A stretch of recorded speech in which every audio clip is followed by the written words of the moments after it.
I think one of the biggest mistakes we can make is to think that the world of work is the same for the new joiners of today as it was when we started. Actually, the biggest mistake we can make is to not adapt our advice and products because of our inert thinking.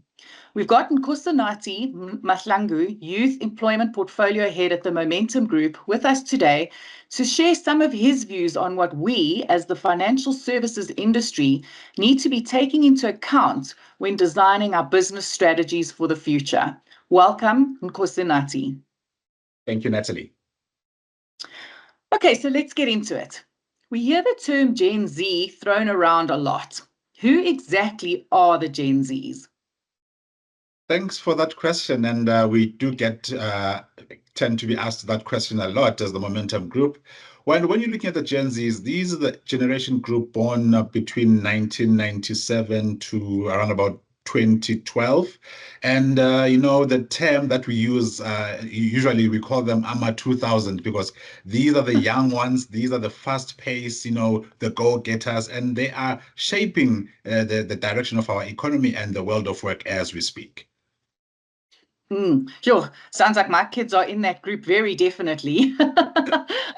So I'm very interested in today's topic. If you could perhaps sketch a scene around the context in which these kids grew up. I have in my mind a kind of everybody gets a trophy sense of entitlement, but is that the reality? It's the perception, and it's not necessarily the reality. And coming across this generation, one thing that we pick up is that they are very much fast paced. I mean, they come to a world that has access to internet connectivity. Everything is at the flick of a finger. Everything is fast paced. It's all about what's next. What's next? So they don't tend to spend too much time in one area or focusing on one task. They are very, multifaceted, and they can multitask a lot. They easily get bored, majority of them as well. So everything rapid pace, but also purpose driven in terms of the why. There's a lot of whys in terms of why do I need to do this and why does it have to happen in this way? So that's a type of generation that we are faced with when we talk about the Gen Zs. So that's interesting, because purposeful kind of motivation to work. And leading into that, what do these new work joiners want from the work that they do? Quite interesting. And I think what happened during COVID, actually helped us to even understand why they are also looking for that type of employment culture.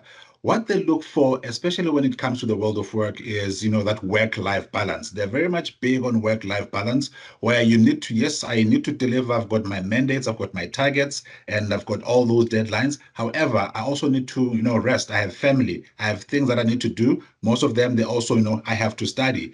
So this is why we find this hybrid way of work quite very much appealing to them, because they wouldn't necessarily go to a 9 to 5 job Monday to Friday behind a desk, but they would like the flexibility to say, how can the technology help me to deliver optimally? How can I work smarter instead of working harder? And the world of work is also trying to adapt to that, because wellness is quite a big driver as well in terms of mental wellness, in making sure that their mental health is also put into account whenever they are in the workplace.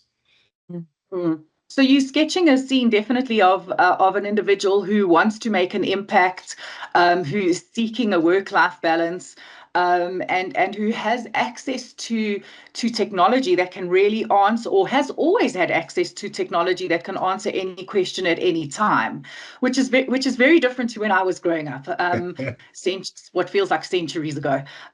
So taking this into account, if you were designing a retirement savings plan for someone joining the workforce today, what would you focus on? What kind of benefits would you provide, or kind of structures would you look for these new joiners? It's quite an interesting question, Natalie. And looking at what is happening currently in the financial services space, we know we have the two ports that has taken the country by storm. And looking in terms of what would the retirement plan look like for the Gen Zs, I think it also goes back to what we've been preaching along the way as momentum group to say, let's start as early as possible. And most of the Gen Zs, once when they enter the world of work, they don't have a lot of debt, in terms of I have to pay off my car, I have a bond, I have this and that. So in terms of the advice that they can get is a matter of how much can you save? Save as much as you can towards retirement.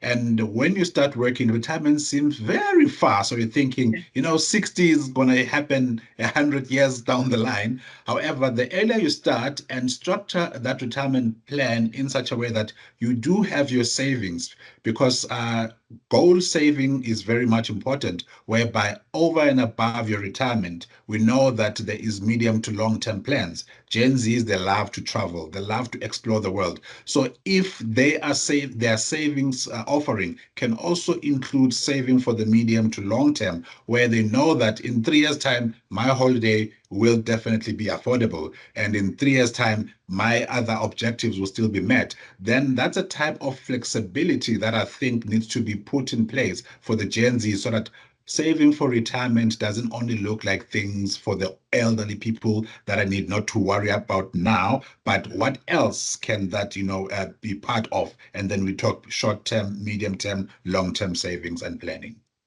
Mm-hmm. And in trying to structure this and trying to kind of take them along this journey, like you say, in the new two-pot world, et cetera, et cetera. I mean, what do you think are the biggest challenges now for the financial services industry? What obstacles stand in the way of being able to provide this kind of journey and advice journey, really, that you speak of? Yeah, the challenge that is faced by the financial services space is that in terms of the products that are being offered, there's a gap between the type of product offered and the understanding of the products by the actual clients or the actual users of the same products, where you see like funeral cover and life cover can be, can be blurred easily.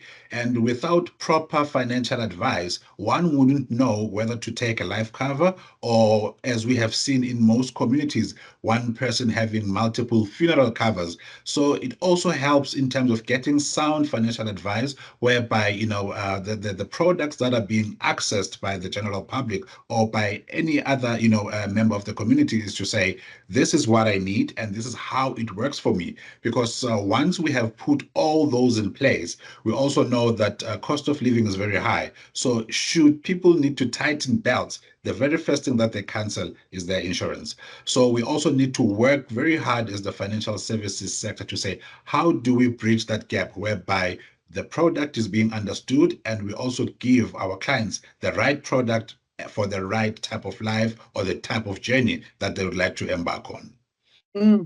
And you've just made me think of a final question, and it may perhaps is a bit unfair to ask you this off the bat, but having just come back from the IRFA conference, where this difficulty of educating and empowering members to make informed decisions about their financial planning was very much a topic of the day. And when we come to Gen Zs, what is the best way that these people learn, or what is the best way to access them and kind of share really practical ways of funding their futures? It's a very interesting question, Natalie, because what we do from the Momentum Group Foundation work in the financial literacy space, we work a lot with Gen Zs in terms of having basic money management skills and just giving that consumer financial education offering to say have a differentiator or a distinguish between your needs and your wants.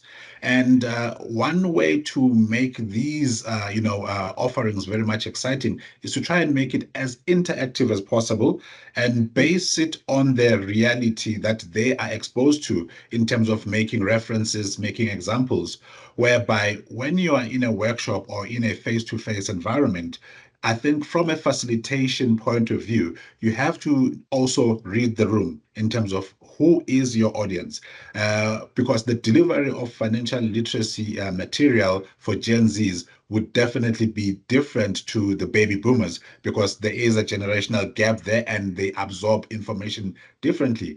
However, the flexibility of the Gen Z is because now even our approach, we have a blended approach whereby it's a hybrid where you have your online and your face-to-face interaction, whereby they very much, quick on their gadgets. They very much, predominant on their phones. But if there's a link that will take them through a financial literacy scenario or an exercise that they can complete in the next, 5 to 10 minutes, that way we tend to see a lot of shift and them embracing, the contents that we're giving them in terms of how do we encourage them to have a much more improved relationship with their finances. And, finances are a very big subject to touch, and not everyone is comfortable talking about their finances, either with friends or family for that matter. So through how we roll out these initiatives, we make sure that when it comes to the Gen Zs, we deliver it in such a way that makes them comfortable, see themselves in these programs as value add, and also apply them practically in their day-to-day living as well. Mm-hmm. Sure, great answer. And I love the concept of blended learning and a hybrid approach. I guess nothing substitutes speaking to a human being sometimes. 100%, 100%. And that's when even questions can be tackled, immediately get response, and you can be able to, while everything is still top of mind, you can be able to engage and give, as much information as you possibly can to whoever that you are presenting to. Mm-hmm. Well, there's no doubt that the tech generation of today wants something different. The challenge is to be creative and imaginative enough to meet their needs. Thank you, Nkosinathi, for joining me on EBNet Stream today. It's an absolute pleasure. Thank you so much for having me. You're welcome.